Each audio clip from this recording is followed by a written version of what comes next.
There is a lot of Bay Area support for Brett Kavanaugh's two accusers, including one person that knows Kavanaugh pretty well, his college roommate, who lives right here in the Bay Area. We're also learning new details about what life has been like for Dr. Christine Blasey Ford since she went public. ABC 7 News reporter Wayne Friedman joins us live from UC Berkeley, where a rally to defeat Kavanaugh's nomination has just wrapped up. Wayne?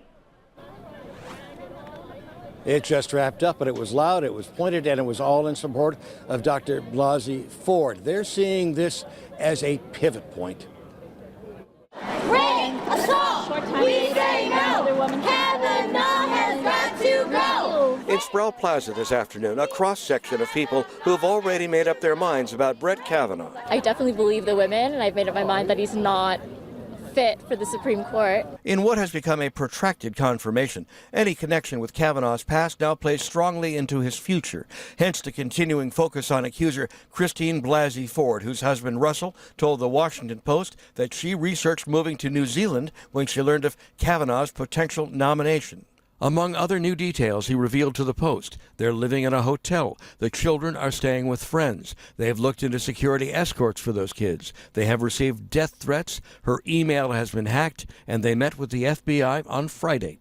This morning we spoke with James Roche, Brett Kavanaugh's freshman roommate at Yale in the fall of 1983. As he told the New Yorker and elaborated with ABC 7 today, the Supreme Court nominee was, quote, a notably heavy drinker, even by the standards of the time, and that he became aggressive and belligerent when he was very drunk.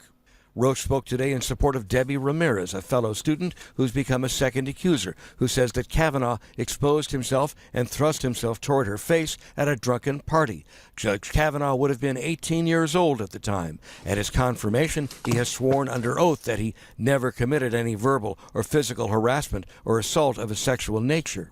When we spoke with Roche about Ramirez today, he said, quote, I believe her to be unusually honest and straightforward. I cannot imagine her making this up.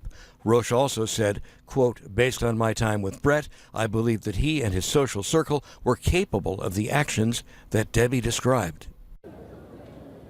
James Roche said today that he has no political agenda. He said he came forward today for one reason only, to support Debbie Ramirez. He said he's trying to do the right thing. He said this is not his story.